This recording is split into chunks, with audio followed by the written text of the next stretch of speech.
Hi, and welcome to the Same 24 Hours podcast. I'm Meredith Atwood, author of the book, The Year of No Nonsense.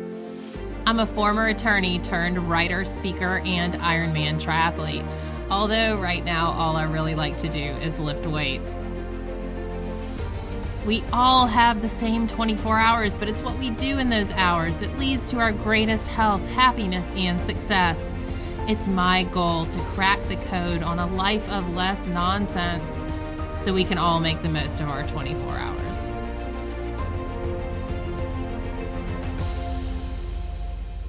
So let's get started. This is Tyreek Moore. He's an executive coach with the Handel Group, my newish family. I'm a coach in training starting in July with Handel Group and very excited to be a part. So, Tyreek, I'm going to let you introduce yourself because I always say I hate when people introduce me. They always get it wrong. So you tell us what we need to know about you, and then let's start this conversation. Absolutely. My name is Tyreek Moore. I grew up in the South Bronx during the crack epidemic. So the environment I came up in full of violence and drug abuse, drugs selling. And it was an environment that was policed in a very harsh and brutal fashion, which I think gives me a particularly acute lens into a lot of the social and civil unrest that we're in the midst of today. I'm an executive coach with the Handel Group.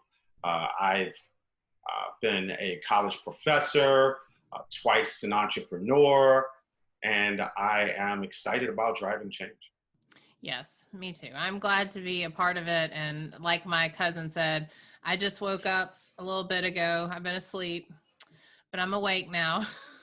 And she's going to make sure that I stay awake. So she would do it, follow through. And that's what it's going to take. It's going to take it on individual levels for us to push this forward. So let's talk a little bit about your experience. You said, well, let's just talk about what happens when a police car pulls up behind you. Let's start with that. So I think that's a great place to start, Meredith, to contextualize this whole thing. So just put yourself in a situation, you're driving and you hear a police siren or you see lights behind you. What is your feeling? My feeling is, oh shit, I was speeding. Right. And it's like it's a sick feeling in my stomach. It's like clammy, little, I'm gonna get a ticket. Right, that you're going to get a ticket. And that's the extent of your anxiety, yes? Yes.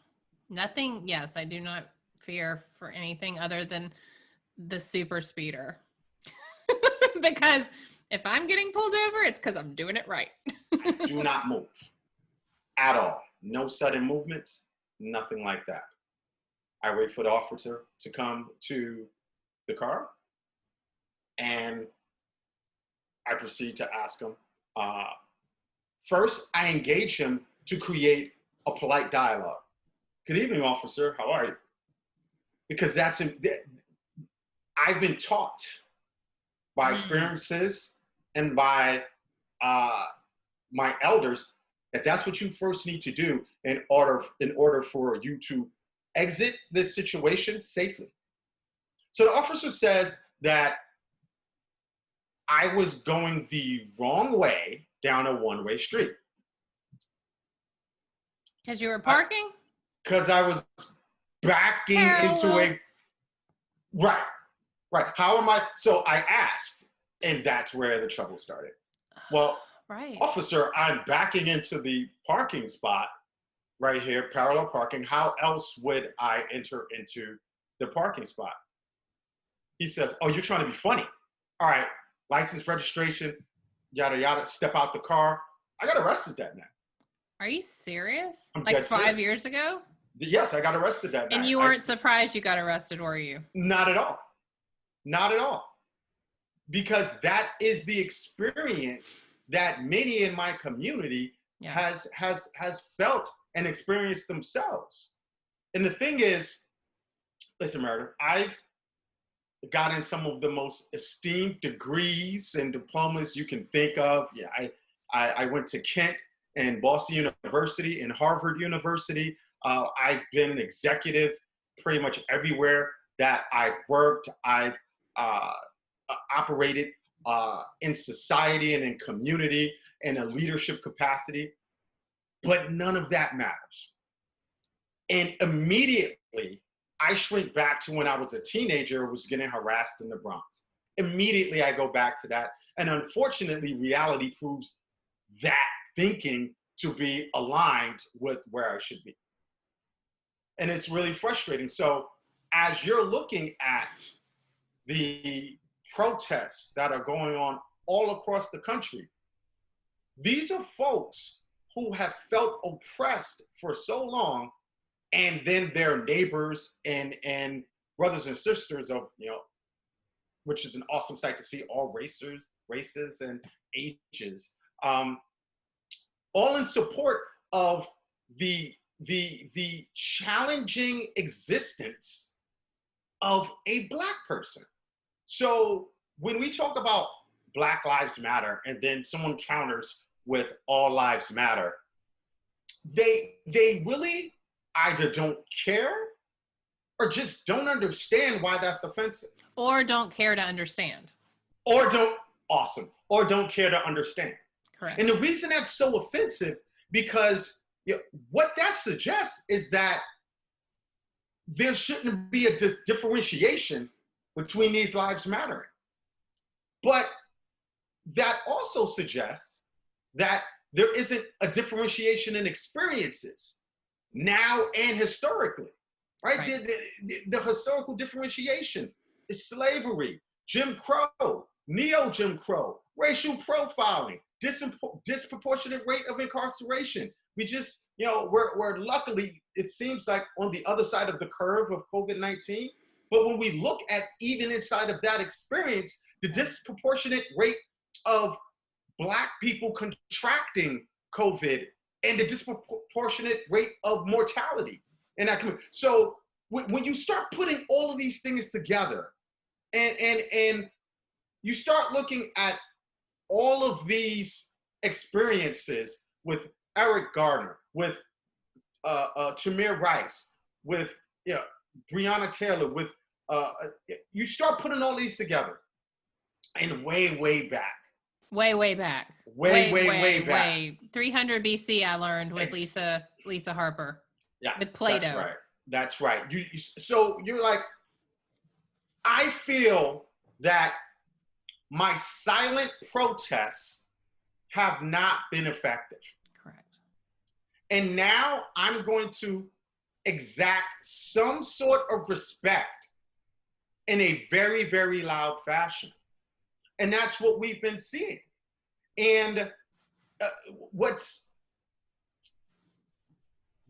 really, really problematic is that you have certain leadership that just adds fuel to the fire.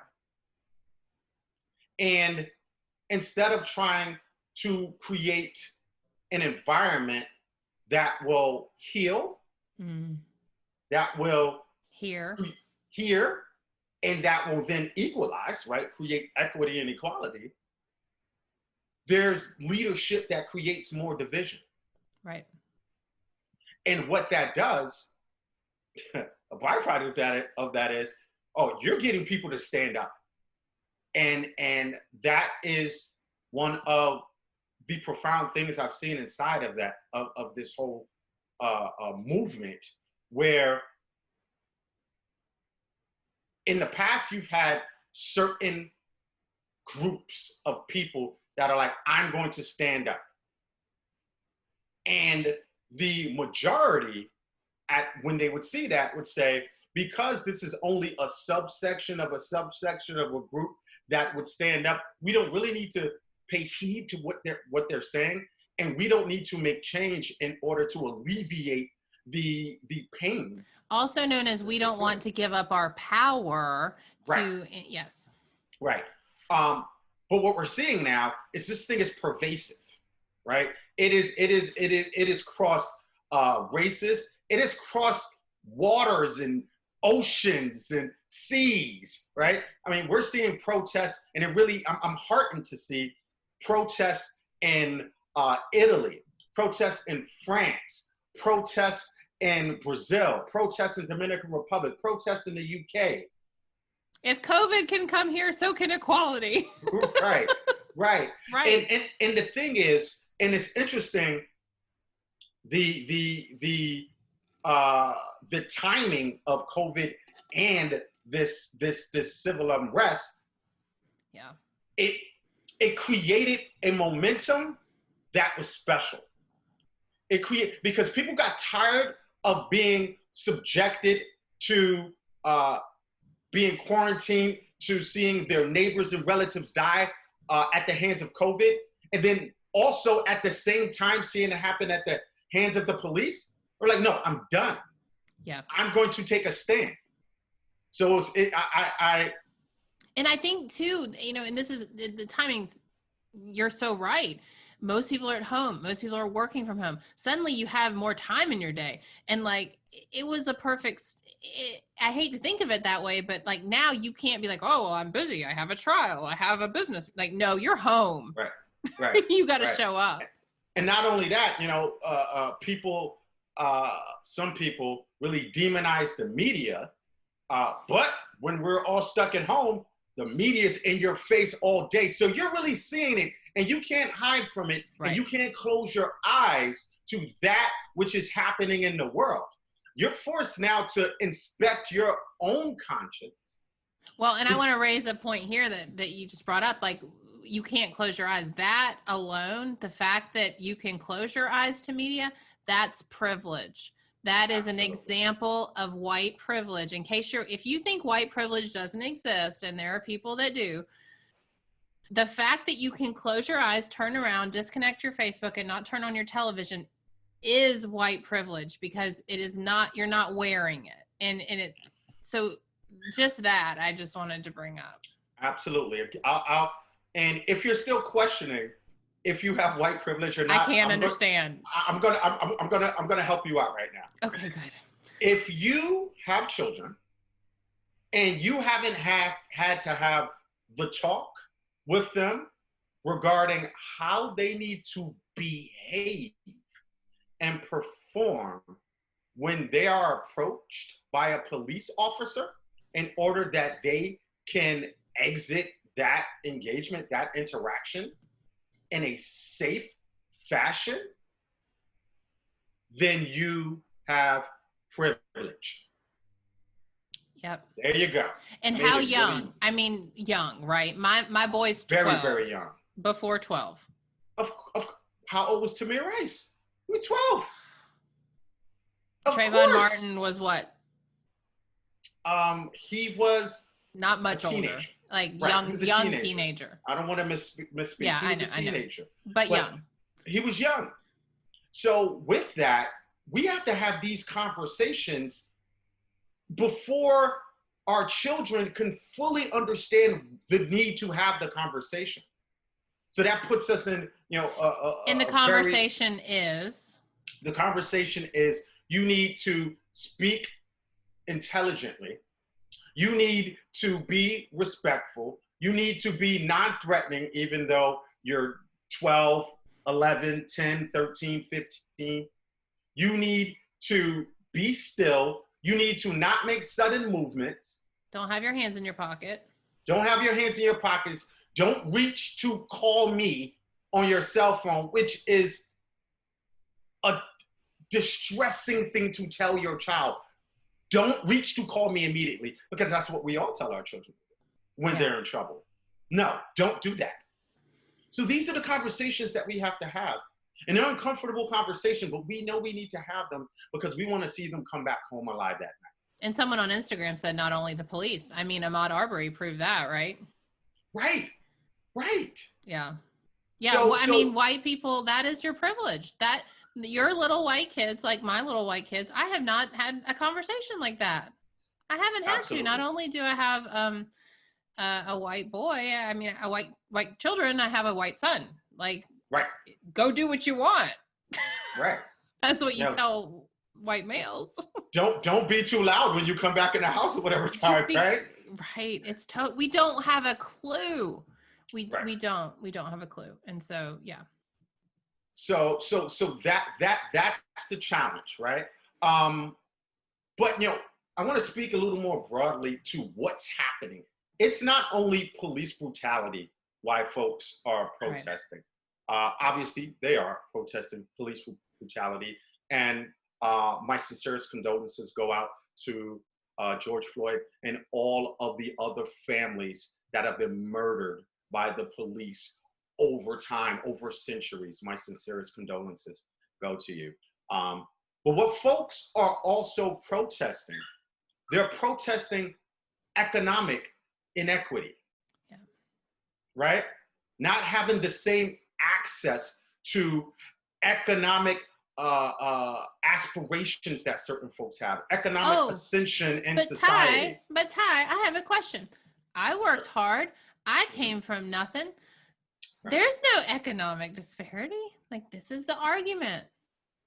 And what? It's a bizarre argument to me, because the sheer fact that if you go to the board of any of these organizations and you look at the composition of these boards from where you went to, where you tried to apply for that job, you're going to see there is almost no color on that board. So how could there be a fair shake in trying to get that job? Number one. Number two, and the other thing that folks are protesting, it's funny that you should say that, education inequity.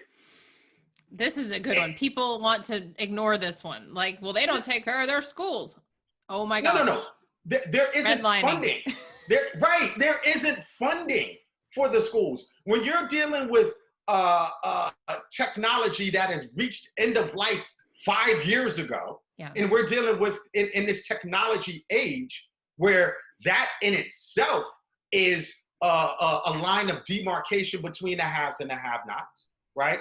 When you're dealing with dilapidated buildings, when you're dealing with underfunded teachers, right? When you're dealing with too many students in one classroom, so there's an exhaustion for the teachers. When you're dealing with, I have to first figure out the key to classroom management before I can teach one part of this lesson. When these children are having to potentially move around drug dealers on their way to school. Right. Because the community itself is underfunded. And I'm speaking about this kid right here. I grew up on Sedgwick Avenue. And there was violence everywhere. There was a fight on the way to school, on the way back from school every day. When you're having parents who, just to make ends meet, force the oldest sibling in the house to get the younger sibling fed for school, dressed for school, then taking them to school. This very young person, likely still only barely a teenager themselves, have had to operate and be exhausted before they ever step foot in the class. And then you walk inside the classroom, and how are you supposed to recalibrate and focus? So already the inequity has impacted your ability to get in the classroom and show up as the best version of yourself as a scholar. Right. And then that thing then folds up all the way until hopefully you graduate, right? And then what is the access to really high level secondary education? Well, you got to be able to get those SAT scores, and you got to pay a private company to be able to take the test. Like, this drives me crazy. People are like, oh, well, we have the same test. It is not the same test if you don't know how to take it. And that is privilege. You hit the nail on the head. SATs, GREs, GMATs, they don't assess how smart you are, how intelligent you are. They assess how good you are at taking the test. And Period. Ibram Kendrick in his book, he talks about this, and he compared it to a weightlifter. And I know that language. I'm a former Olympic style weightlifter. He talks about the people that go in and just pump weights, gain muscle, but still have sloppy technique, and so they never quite get anywhere. But the people that are taught proper technique, like the speed with which they grow and develop and flourish, it skyrockets, because in weightlifting, technique is everything. And so he talked about how when he went to a test taking seminar for the GRE, and he was sitting around as a young black man, and he said, "Oh my God, I just never knew the technique." And he said in that moment, and that's what it is. Like, white people, like most, and I'm not speaking for all, you're not speaking for all black, but Right. we have more access to that because the teachers are paid more, because the parents are more engaged, because the community is funded, because one parent might stay at home. It's all of this. This is the problem. Right. It's not just any one thing. It is the whole cloud of privilege. That's right. That's right. So all of these things comprise privilege. So as we start to look at how this thing manifests in late teenagers and adulthood, right, it becomes very clear. Oh, so there was actually a systemic graduation to this. Yep. And I say a systemic graduation because you were enrolled into society in a certain fashion. Yep. And then you will walk to the different levels of how society will oppress you as a minority or a black person. And then you graduate into this place where profiling is then seen by a large portion of the police force to be acceptable in order to maintain order. But if you actually maintained relationship, would there be much of a need to maintain order? Let's start there. Let's start with community policing. Let's start with relationship building. Let's start with connectedness. And then order is naturally created via understanding on both sides. Which ties in nicely with the truth, which I know is a big part of what you coach. Right. Like, what if everyone told the truth? Right. So it's interesting. I've had a lot of my white friends come to me during this time. Right. Well, every black friend is an expert. It's right. Terrible.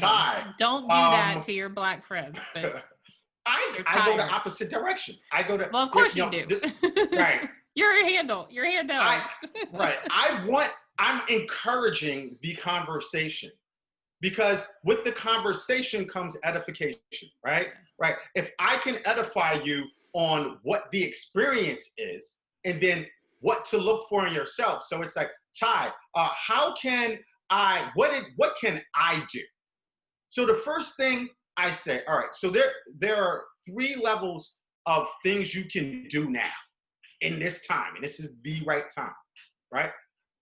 There's individually, there's socially, and then there's corporately, right?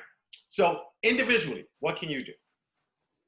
You can explore your own unconscious biases, right? This is Did I go there? Yeah, no. I mean, I'm knee deep in it, and I am yes, and it is right there, hard. So for those who don't know, unconscious biases are the underlying attitudes and stereotypes that people unconsciously attribute to another person or group of people that affect how they understand and engage with a person or a group. And it's called unconscious bias because you're not, it's very easy to say, I'm not a racist, and believe it because consciously I'm not doing anything to perpetuate racism. But in exploring your unconscious biases, what does that show you? How do you react if you're walking down the street and you see my son? My son is 16 years old. He's 6'2", athlete and scholar. He was proud. He told me he just got a 96 on his geometry final. He's real proud of himself. I'm proud of him too. You pretty That's much, awesome. homeschooling. I don't do math. Right? But you see him, and my son, he just got this beautiful haircut with braids, and it has all these amazing designs. And you see him walking down the street with his hood on, his jeans, and his sneakers or whatever. Are you going to cross the street? Are you going to clench your purse a little bit tighter?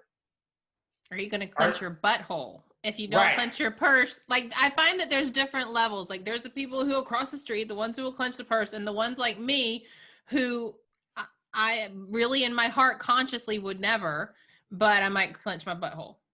Right. So are you going are you going to say, I bet you that kid with the braids and the hoodie and the jeans and the Timberlands just got a 97 on his geometry final? Right. If not, yes, you have an unconscious bias. Right.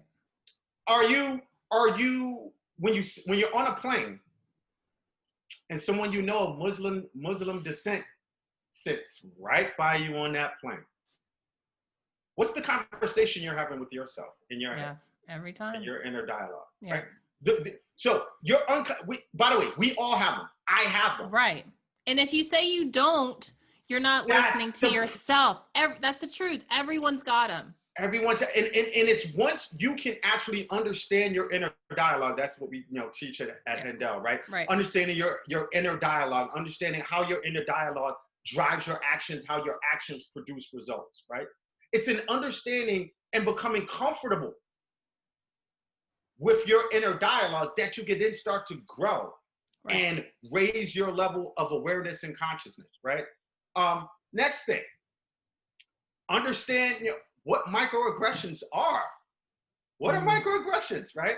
So there's a definition for microaggressions that is defined as the brief and common daily verbal, behavioral, environmental communications, whether intentional or unintentional, but they transmit these many hostile, derogatory, negative messages, and it targets a person because they belong to an underserved or stigmatized group, right?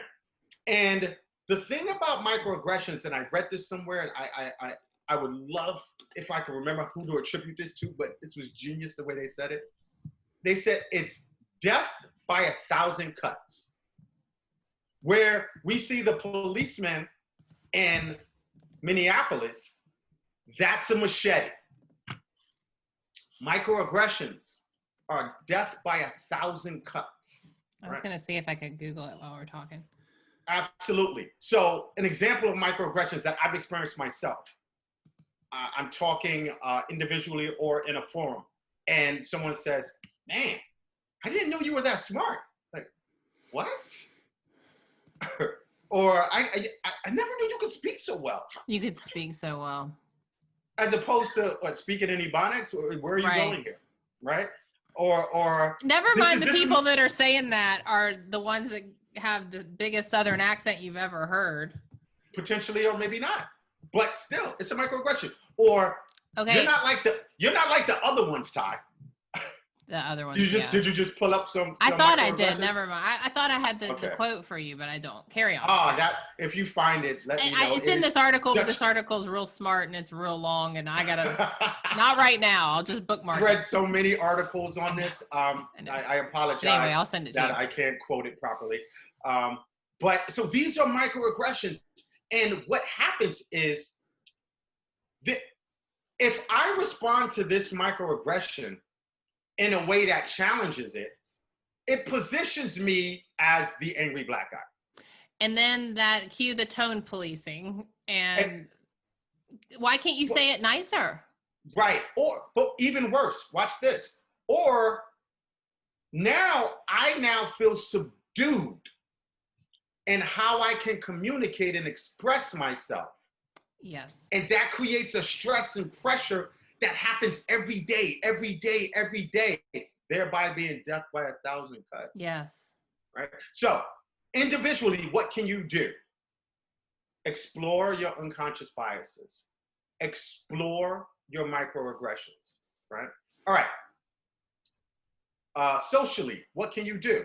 There's tons of people that are protesting right now, and they're creating real change, and I applaud them all.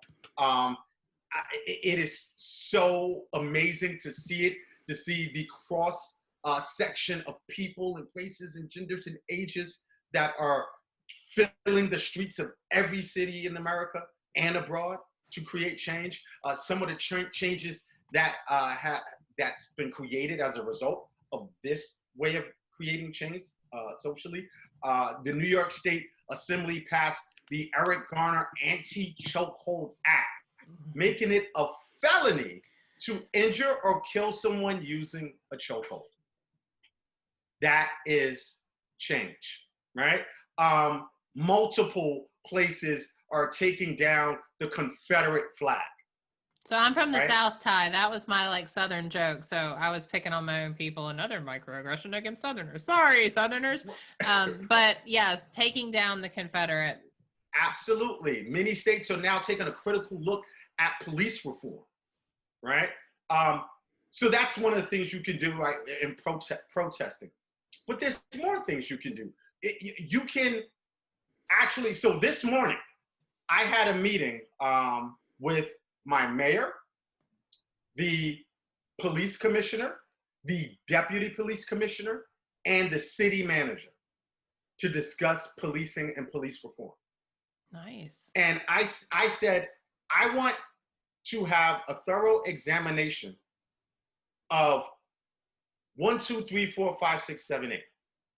And the response is, oh, so 7 out of those 8 things we're doing. I said, well, has there been an assessment of the efficacy of what it is you're doing? Because the results don't match. Oh, they're saying they've been doing it? Some of these things, right? But intent is one thing, impact is another. Right. And if you don't have the right people in the room to help determine what the impact looks like and how to measure that, then how are you going to hit the mark? So another one of the things we do, we could get in front of our lawmakers. We could get in front of, whether that be locally, city, state, federal. We can go to our law enforcement folks. We could get in front of, the police chiefs, the commissioners, the deputy commissioners. They are paid by you. We have to get out there, right? And for people who choose not to vote, in regional voting opportunities, in local voting opportunities, let alone our national election, you have to get out and vote. So these are some of the things, other things you can do socially. You can donate to 1 million funds. There's funds for the actual victims. There are many funds for the victims of police murder.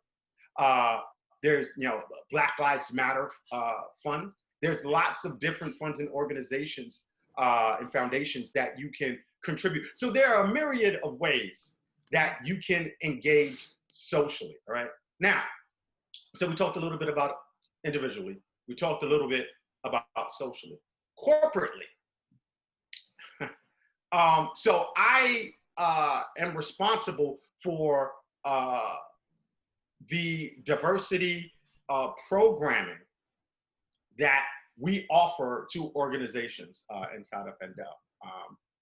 And I remember when we were walking into these organizations and we have this amazing, very, very, very deep program called Awkward, where we really do a deep dive into the culture of an organization as it relates to diversity and inclusion and equity and microaggressions and all of these things. It's a 2.5-day workshop.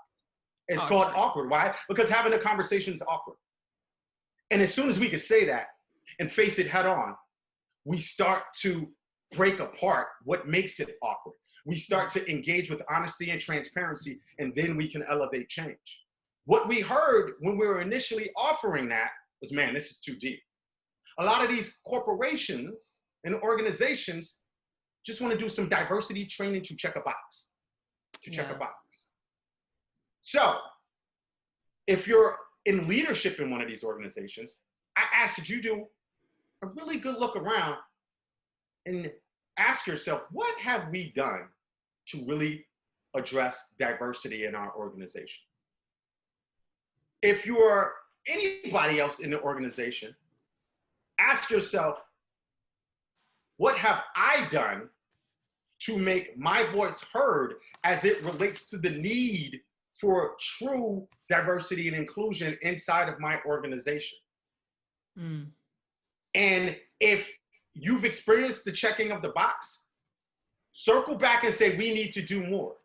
We need to shift culture in here. We need to make sure that we have this amazing stew where everyone is adding value via their differences. Right.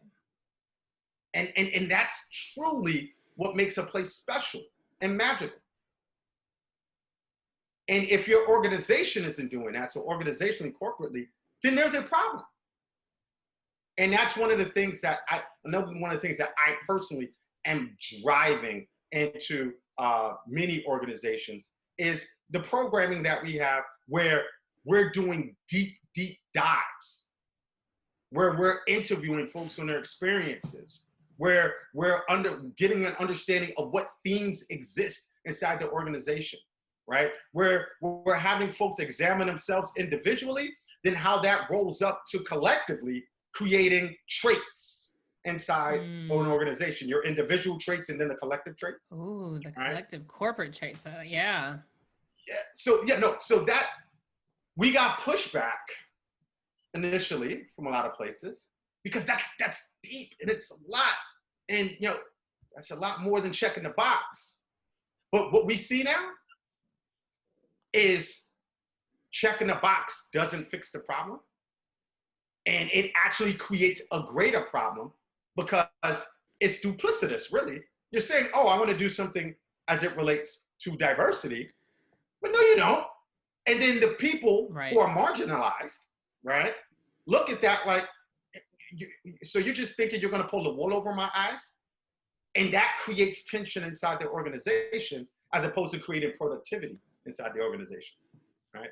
So there's individually, there's socially, there's organizationally, corporately, right? So there's 3 areas where we could look at change and how you can drive it. Yeah. Well, one of the things that I'm working through Me and White Supremacy, which is a book by Layla, and it is very, very intense individual work about your own personal bias, and it's heavy and it's good work. But one of the themes that I'm picking up on, and maybe you've experienced this in the corporate world, is a sense that those of us with privilege that have had it our whole life feel like it's a pie, and that we got our pieces, and we want 7/8 of it, but you got your piece, when we need to be looking at everyone gets a pie. Like, you have your own pie, everyone as a whole, and no one's like, if I give up some of my privilege, it does not mean I give up anything. Like, because you get more doesn't mean I get less. I'm not less of a person. And does that make sense what I'm saying? Thematically, look at that though. Thematically, who's dispersing the pieces? Right.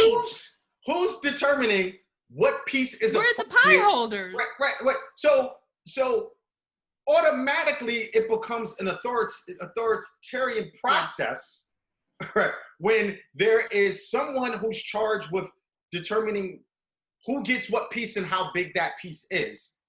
and Right. someone else saying, all right, no. This person or this group can't have this much of a piece because then it, Right. decreases. No, I agree. There isn't a piece. There shouldn't be pieces. There should be this collective that you add to, not what you, and that's the biggest problem. And this is unfortunate in our country. A lot of the folks that are on the opposite side of the all lives, they're on the all lives matter side. On the opposite side of Right. Black Lives Matter, right? They really feel like a piece of the American dream is being taken from them if these Black folks get more of it. And that is completely false and antithetical really to everything our country is supposed to stand But that is what the system has led us to believe, because the system was designed for that. So everyone that's like all lives matter, you have not done a single 10-minute reading of your homework as a human if you say that. And so what I've learned is when I hear all lives matter, I'm like, this person does not care. They have 0 F's to give about just reading, because once all you have to do is dig like 3 deep on a comment and you'll understand why that statement is offensive and also irrelevant and untrue. We're not talking about that. That's not the point, people. And the funny thing is, when we talk about piece of the pie, number one, that's a large part of why you were seeing rioting before and all of that stuff. Right. Because there wasn't a piece of the pie at all, No. based on the systematic oppression that you just spoke about. But it was purposely created that way. When you look at, and folks might not know, and I don't have enough time to get into it right now. I told you we wouldn't have trouble. You were right. Oh my goodness, you're so right. I don't know, a half hour. I was like, yeah, right. You can say that. Fine. Right. So we look at, if you haven't heard about it, please look it up. Everyone who is going to watch this or is watching right now, Black Wall Street. Yes, in Oklahoma. Tulsa, yes. So I just posted it. Anyone who follows me on Facebook, I posted it 2 days ago, the article. Go look. So what happened was you had this all Black community in Tulsa that had over 300 establishments. You had movie theaters, stores, you name it. Every type of establishment needed to make a town or a city vibrant. It was all Black owned. And it was all burnt down because of race. And I won't get into all the, I don't have enough time, I apologize. But I'll tell you one thing I do want to say. For the people of those businesses that got burnt down, they had insurance policies. Not one of the insurance policies paid out, or very little, right? So now you're like, wait a minute, why are you taking my piece? Right. And I'll send you some stuff as well, Meredith. So folks are like, the folks on the opposite side of Black Lives Matter. Oh, you taking my piece of the pie? But it was never okay systematically in our country for us to have anything, even when we said we don't want your piece of the pie. We're fine with ours. And that was still taken. It was still taken. So when you're looking at these young people who are rioting and protesting right now, right, understand this is not just about George Floyd. No. This people is saying about, this is an isolated incident. Stop it. Stop it. We burned their city down in the 30s or whenever. Like, stop it. It's not isolated. Right. It's not isolated. And then it's enough. It's basically, this is what happened, everyone. Folks got sick and tired of being sick and tired. That is the most layman way I could put it. Folks got sick and tired. Like, when enough is enough, you're going to go to the next level. Because no one's listening. You've been saying it at this level, and no one's listening. Everyone's been, not everyone. Folks have been trying to, in different ways, silently protest for a very long time. you know, the quote from Martin Luther King has been floating around a lot now, right? Riot is the language of the unheard. Yeah. When you continue to subdue the voice of people who are just, I don't want more than you. I just want equity and equality. I want to be on the same playing field. I want both of us to have the same conversations with our kids before they leave the house. I want to have the same access to quality and high-end education. I want to have the same access to upward mobility. I want to have the same access as far as politics are concerned. I just want to be on an equal playing field. And that's all the voices have been saying over this time. And I want police to respect me. I want police to respect me. I want to say one thing. I know we're running out of time, Meredith, but I do want to say one thing. Yeah.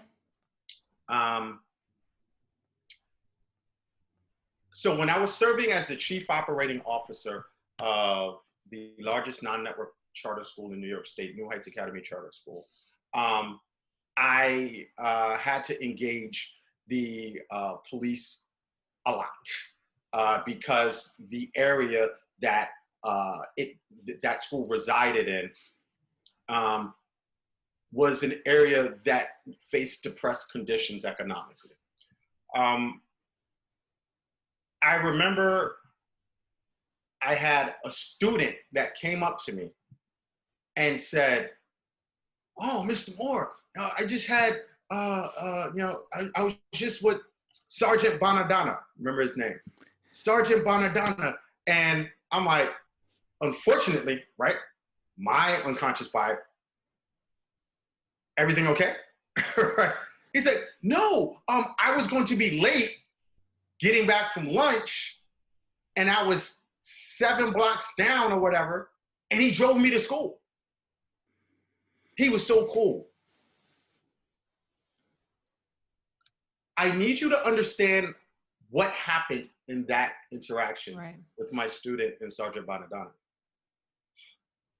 My student deconstructed his perception of what policing looks like. He created a genuine connection and relationship with law enforcement. He then went and told his friends, the other teenagers in the community. I don't know about the rest, but Sergeant Bonadonna, he's dope. Then they started to create relationship. So that when things would happen in the neighborhood, and they would, there were conversations that took place before even arrests were made, because there was relationship. And that's the thing that when we look at police reform, and one of the things that I advocated in a major way, and I'm actually going to be greatly invested in today and forever, is how to make sure we foster relationship between the police and the community, so that the community sees police as partners, not oppressors. Yes. And the traditional role of the police has been the oppressor since the beginning of time. Absolutely. And that's like when people say, why is there rioting? Why? Like, go read a little bit about the history here, everyone. Like, please stop saying what you're saying. You're not listening. KRS-One had a song. And in the song, I'm going to quote a lyric. He said, overseer, from, plantation days. Overseer, officer. Yes, officer from overseer. You see this? You see the similar. You need a little clarity. Check the similarity. And then he went on with to the similarities, and that's the expression that was created. Yeah. But that can be changed, and I am hopeful that with all the protests and all the people that are driving change right now, they're being change agents, that too will be something that we can turn around and look back on this very, very challenging time and say it was needed and it was worth it because it produced a new day. Yeah. Oh, this was good, Ty. I knew we could fill it. You were right. I knew. Right. Don't go anywhere because I want to pop over on Zoom. But everyone follow Ty. His Instagram right here is fit_with_Ty. And he's with the Handel Group. And so make sure you follow them as well. And if you guys are interested in interview, let me know. I've got a code. But I just appreciate your time, Ty. This was really great. And you're welcome to pop on anytime. Absolutely. And if anybody who wants diversity, inclusion training inside of their organizations and a deep dive at that, please contact me. We are sincerely focused on changing the world, one person, one organization, one city at a time. And it's important to note too, Handel has been doing this work. Yes. This is not like, oh, a reactionary response. Like this is part of Handel Group's work that they've been doing. So I'm proud to be associated with you guys. We've been doing this work for 16 years. Yeah. Good stuff. Yeah. All right, everyone. This replay will be available. And thanks again for everything. Take care, everyone. Have a good day. Take care, everyone.